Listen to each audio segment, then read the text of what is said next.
HB. Alors, Tribune Quotidien parle de rationalisation des dépenses. Parce que ça a été un peu le flambeau porté par les tenants actuels du pouvoir.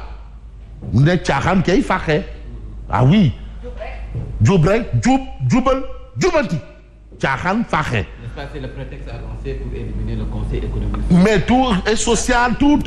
Budgétivore. On a dit que c'était budgétivore.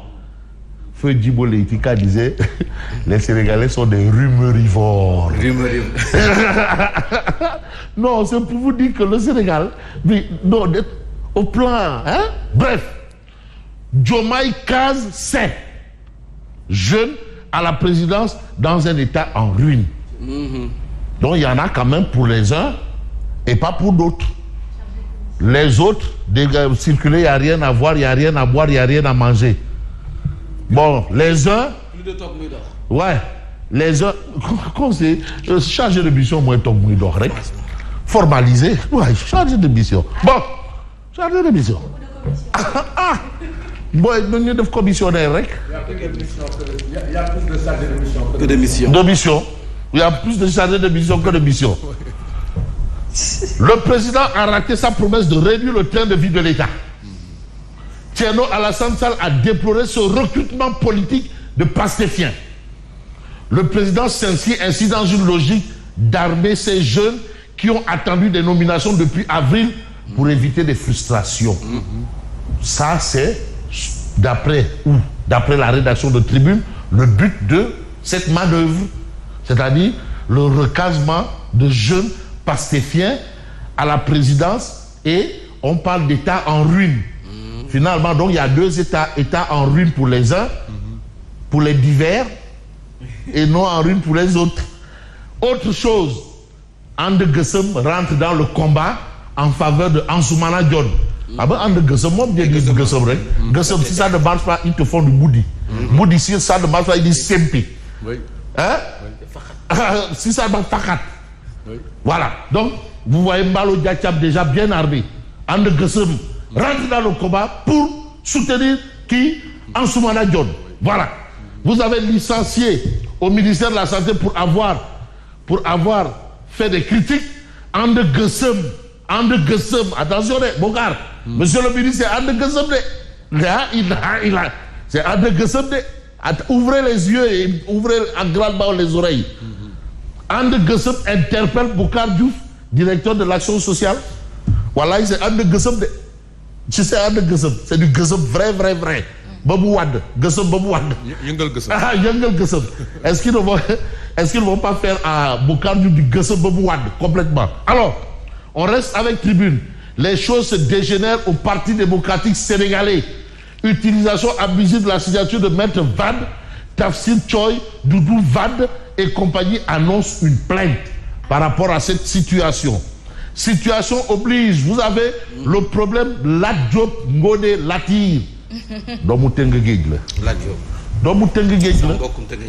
Non, doomu Dangu la. Si.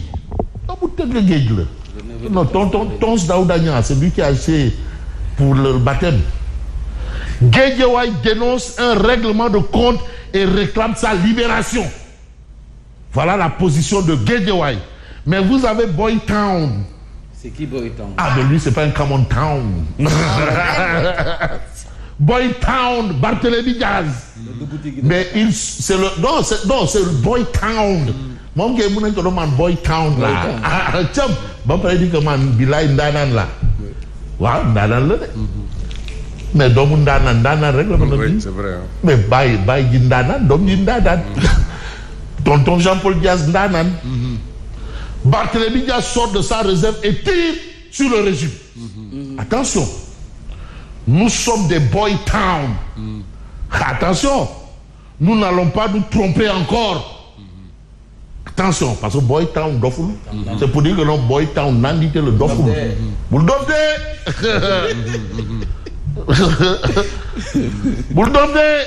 En tout cas, voilà la position de Barthélémy Diaz. Mais nous avons Direct News. Et là, je sais que, quelque part, Thierno, nous avons eu ce débat-là. Mais c'est quoi cette dipi? Ou bien cette dipi de plat? Mais comment? Pourfendeur hier de Ousmane Sonko et compagnie, et aujourd'hui souteneur de Pastef. Mais qu'est-ce qui fait courir Boubacar Camara? Hier tu disais Pastef Radim. Aujourd'hui tu disais Yaram Kalla Pastef. Yaram Kalla. Mais qu'est-ce qui fait courir Boubacar Camara? C'est de Yalla. Alors, voilà ce que Boubacar Camara disait. Mais c'est un risque de confier le pays à des aventuriers. Aujourd'hui, l'homme vend le projet Pastef et demande aux Sénégalais d'y adhérer. Mais c'est comment? On est où là? C'est peut-être l'immunité parlementaire. Ah, en tout cas, il y a une coalition appelée l'An Kadou quoi?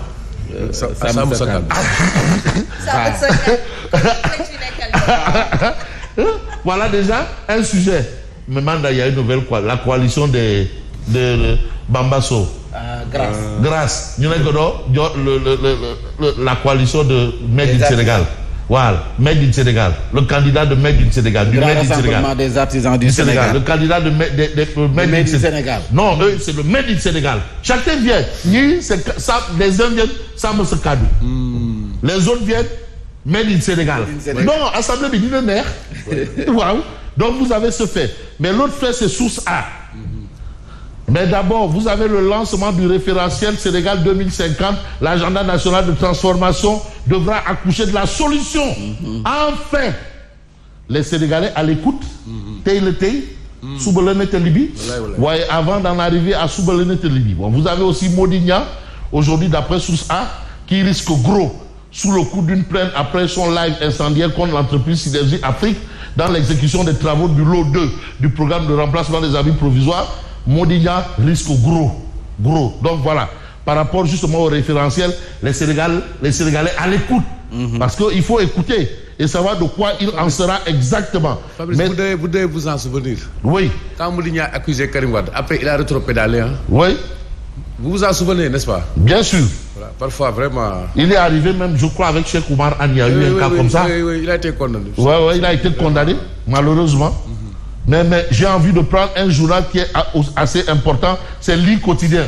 Vous parlez du référentiel de Keteyo. De Keteyo. Dicté préparé. Ah bon? Import-export. Il y a de l'import-export. Comment c'est possible ça? C'est possible ça? Vision Sénégal 2050 de Pastef là. De Keteyo, Diomaye va présenter le projet Victor. Victor. Ah bon? Non, c'est du Foguejaï. Projet Victor. Non, deuxième mais qui est Victor?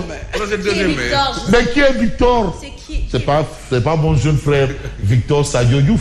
Non, c'est pas lui. Victor Ndiaye. Victor Ndiaye, fondateur du cabinet Performance Group, l'homme derrière le référentiel du nouveau gouvernement. Donc, Diomaye va nous présenter le projet Victor. Mais avec tout ce que Sonko disait, quand les APRS avaient recours à ce Victor, vers 2014, hein? Avec tout ce que Sonko disait, lors d'un débat sur d'une télé de la place, face à Mambo Diaw, mais il reprochait au gouvernement de Macky Sall de s'être attaché les services d'un cabinet pour pouvoir produire cela. Le plan Sénégal émergent. Voilà, le plan Sénégal émergent. Un cabinet. Oui. Et aujourd'hui, c'est le projet Victor. Mais j'ai la vidéo. Non, mais ça, c'est connu. Hein? Il n'ose pas. On a vu. Cela, quand même. Non, en tout cas, lui quotidien nous dit que Diomaye va présenter le projet Victor.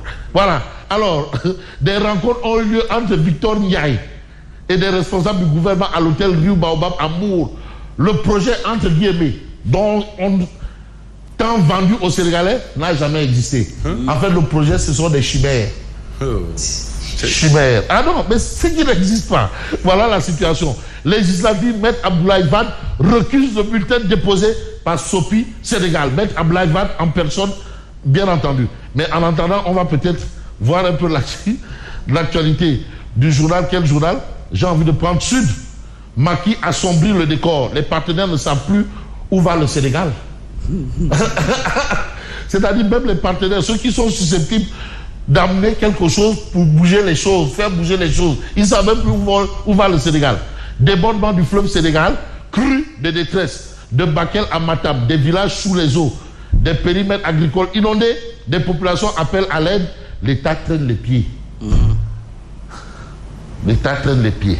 Bon, vous avez ici Waly Diouf Bodian veut solder ses comptes avec l'APR. Waly Diouf Bodian. Le pays n'a pas été suffisamment nettoyé. Des écuries d'Odia. Waly. C'est Waly. Ouais, on va voir Odia. Non, Waly Dal. Le problème, c'est affaire. Non, non, c'est-à-dire, il y a un extrait par rapport à l'affaire Azer. C'est spectaculaire. Je ne sais pas si on pourrait avoir. Bonjour à vous, monsieur Alpha Tala. Je ne sais pas si c'est possible de l'avoir, mais de toutes les façons, vous avez le peuple. Synergie Afrique démontre les arbuties de Modignan. Bon, bref, on ne peut pas parce que le général. Nouveau référentiel, Diomaye Formula ou PM Sonko calcula. Ça, ce sont des interrogations. Mais Odia, il est où? Apparemment, Odia n'est pas là. Les libéraux parlent d'une tentative pour tromper les électeurs. Malheureusement, Odia n'est pas là. Ah, il est là, Odia. C'est le seul qui peut, hein. Ah oui. La seule présence de notre champion. Donc, dès que Macky a débarqué, tout le monde a détalé. Voilà Khalé Khalis. Donc, Khalé Khalis. Tous les anciens de l'APR là, ils ont vu le gars, ils ont détalé. Et vous avez Abdoulaye Diouf Sarr, lui, quand même, qui est au banc là-bas avec son verre d'eau. Malik Sall a détalé, tout le monde détale. Abdou Karim Sall, Khalé Khalis, Awa Gueye, Cheikh Issa Sall, tout le monde détale. Non, là c'est la débandade dans notre propre camp. C'est la débandade, hein. Vous avez Seydou Gueye ici, vous avez Abdoumou avec ses talons, et pour avoir un peu de taille en plus. Et vous avez ici Macky Sall en portrait. Donc voilà un peu le point de l'actualité. Merci et bonne continuation. Merci.